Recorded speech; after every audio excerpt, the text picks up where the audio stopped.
complex is it? How many things can you do within it that you don't see now, just watching it? It's all relative. I mean, it's kind of a chess match. Who's dropping safety on a quarterback, how you want to zone read a particular 5 technique, 3 technique, shade, whether you want to read a weak side linebacker. There's so many variations that can go on in this offense. You can change it each and every day. But the really simple thing about it is nothing really changes for any one of our guys up front. They're all basically running the exact same play over and over and over and over. And we're just adding another little variation. Like I said, whether it's reading a linebacker, reading an inside technique D lineman or an outside technique D lineman.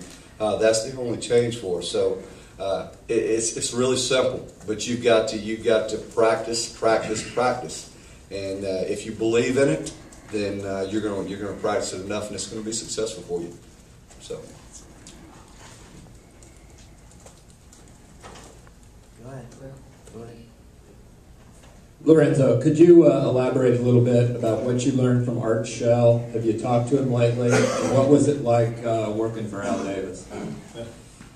Yeah, Coach Shell, he's a very mild-mannered man, and most people look at his stature and doesn't see that. But Coach Shell has a heart of gold. He's always about coaching and Schiller. We have guys that sometimes in this profession that do a lot of yelling and hollering. That's not where he wanted you to coach them. So I learned that fairly quickly at Oakland. And Mr. Davis was he's a good leader. I think he had some of the guys that he gave a lot more attention to than others. And they would tell you if you walk around the office, if he spoke to you, that means he liked you. And if he didn't, then he didn't like you. So he actually spoke to me, so I'm happy that he did. But again, it was a good experience being in the NFL.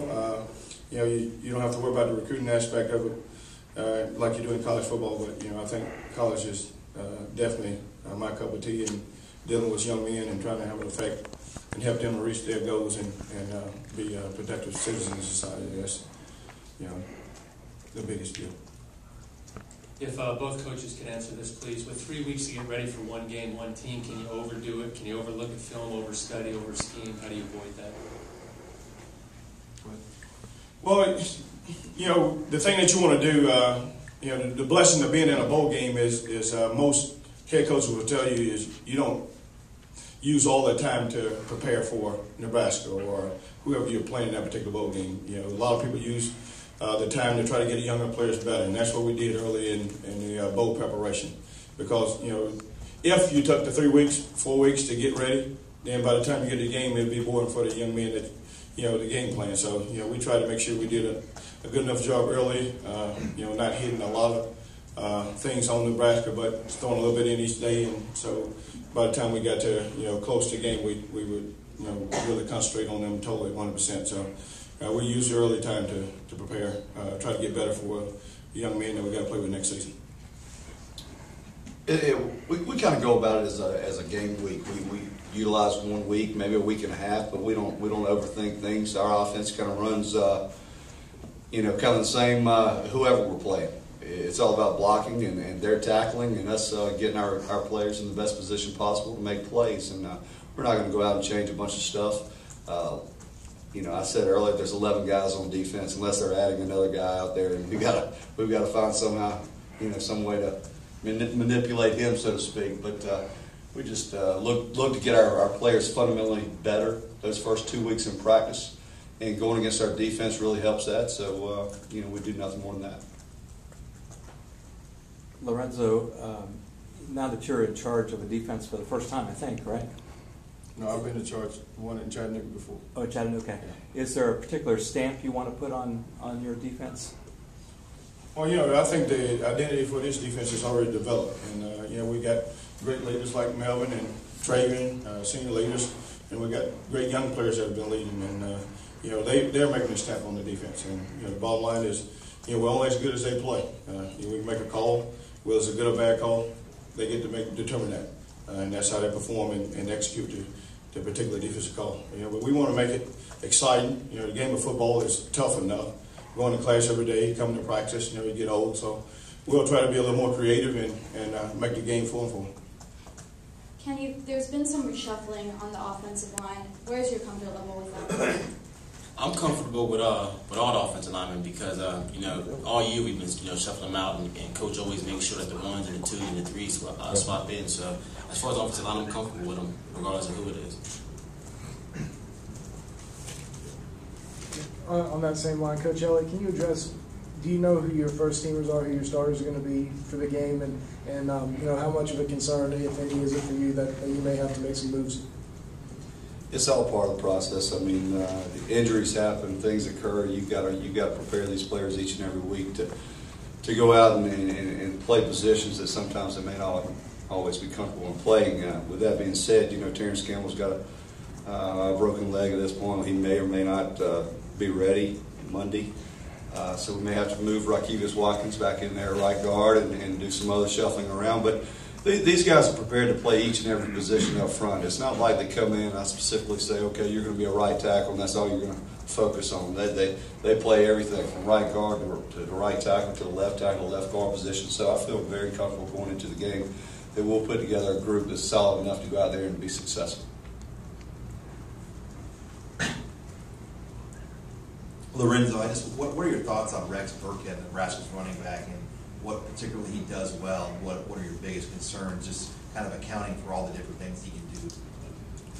Well, again, Rex is a tough young man. He likes to run the ball north and south. You do see him at times take it and can bounce it. I think he has the ability to make you miss in open field, kind of shifty, but he also want to run over you. You see him all the time, especially in the perimeter, lowering the shoulder on DBs. And we've got to do a good job of trying to get him before he gets started. And if we can do that, then we'll have success. But if we don't, we can tell that the longer the game goes, the harder he runs. So we got to do a good job early. Melvin, what are your thoughts on just slowing down Rex Burkhead and the things you see from him on film? My thoughts are just all 11 people playing hard. We focus on all 11 people being around the football. So he gonna run hard, but we gonna come to the ball hard, and it's gonna be a big boy football. Whoever wins, man on man. So we gonna play hard, and I know he gonna play hard, and the outcome will be decided on Monday. Hey Kenny, obviously there's some uncertainty there was about whether you'd be back next year. Coach Spurrier has indicated that if you wanted to come back, you could. So I guess it would seem that it's up to you at this point. Where are you kind of in your decision process right now about whether you want to come back or pursue other opportunities? I actually haven't even thought about that. I've been more focused on helping the team get this 11 wins, so I can focus on that after the game on Monday. But right now, I'm focused on Monday. This is for Lorenzo and for Melvin. Just talk about the team's reaction to Coach Ward being the defensive coordinator. How you guys responded when you were we responded real good. Coach Ward is just like one of us. He look at us as either his little brothers or his son. So it was just a warm feeling knowing Coach Johnson gone. But with him stepping in, I feel like we won't lose a beat. So it was just a warm feeling for us. Coach Ward. I think I try to develop a relationship with the entire team, not just offense or defense, and special team guys.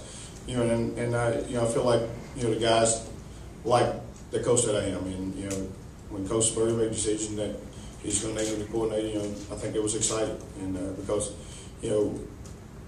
they felt like it was one of them being named that, and that's the connection I have with the young men that we're blessed to have at the University of South Carolina. This question for Melvin and Lorenzo. You guys have faced some mobile quarterbacks this year. Does Nebraska remind you of anybody that you guys have seen to this point? I wouldn't say Nebraska reminds us of nobody. We don't compare nobody. We prepare for everybody the same. So they their own style of football team, so we can prepare for them hard. So I wouldn't say they remind us of nobody. We just focus on Nebraska and Nebraska only. So I wouldn't say they remind us of nobody. For us, me personally, seeing Sean them every day in practice, we have Connor can run, and they run very similar plays to Nebraska. So, we do a team inside period, we do an inside period every day, and it's not Nebraska plays, it's South Carolina plays against South Carolina defense plays, and those plays will help us in this ball game. Again, like I said earlier, if we don't stop the quarterback from running the football, we will have a long day on Monday. This is for both the defensive guys. Okay, everybody talk about Taylor Martinez as a runner. What do you see from him as a passer for both of you guys? What we see from him as a passer, he can throw the ball, but he's not comfortable with throwing the ball. He's the type of quarterback that would rather use his legs than his arms. So whenever they get into a passing situation where he want to throw the ball, we're gonna come after him. We're gonna give it 100% every time. So since he feel comfortable with his feet, we're gonna try to take him out of our position to use his feet. So he doesn't have a lot of the mechanics that a natural pocket passer would have, which you wouldn't expect for a young man to run the football as much as he does. But you see him throw the football, and he completes a lot of passes. The receivers does a good job of getting open. He does a great job of buying time with his feet, and he's sometimes like a riverboat gambler. Again, he'll take a chance to throw the ball in there, where most quarterbacks, when they see a receiver semi-covered, they won't take that chance. So he feels comfortable with the strength of his arm, and you see him make some great throws at times. For Kenny and Melvin, can you guys talk about the evolution in focus and approach that you guys have had from 2 years ago, cold weather bowl game in Birmingham, last year Atlanta, and then this year, a bigger game this year? The focus is more. 2 years ago, we really weren't holding ourselves accountable, but this year, at the beginning of the season, we made a lot of team goals, and we knew we had the opportunity to do something special, so the focus is a lot more. And like I said, we're trying to build a winning tradition, so we're trying to change all those things, like losing bowl games in the previous. So we got a whole different approach and focus about this game. Everybody's more mentally, as far as physically, ready for the ball game. Yeah, I agree with Melvin. Everybody's a whole lot more focused, and everybody has the common goal to win. So that's what we're doing, and we go to the music parks and have fun like that, but everybody knows that the common goal is to win on Monday. All right, we have time for two more. Kenny, this team has overcome a lot of adversity this year, most notably the loss of Marcus Lattimore. You're one of the guys who's kind of stepped up to sort of fill that void. Can you talk about your role in stepping up to fill that void, but also what it says about this team that you've overcome that kind of adversity and still won 10 games? Well, Marcus is a great player, and you can't replace a guy like that. But I think it shows that our team has been through a lot, and we have the depth to go to the next player and still be able to pick up and keep pace and keep on going, and we have the offensive mindset to keep going. And I think that overall, we've been able to overcome a lot this year. Kenny, this is the second year in a row you've had sort of a late season charge. How much does it mean to you to start this game? And can you take us through the season? It's kind of a mirror of last year. You had a dip in the middle and then a rally at the end. I'm excited. I'm excited to come out and help the team and do what I can to help us get this 11 wins. So earlier this year, I hurt my wrist and I wasn't able to really play and be like that. This weekend I couldn't even dress out. But I'm back and I'm healthy and I'm ready to help the team out. All right. Thank you for joining.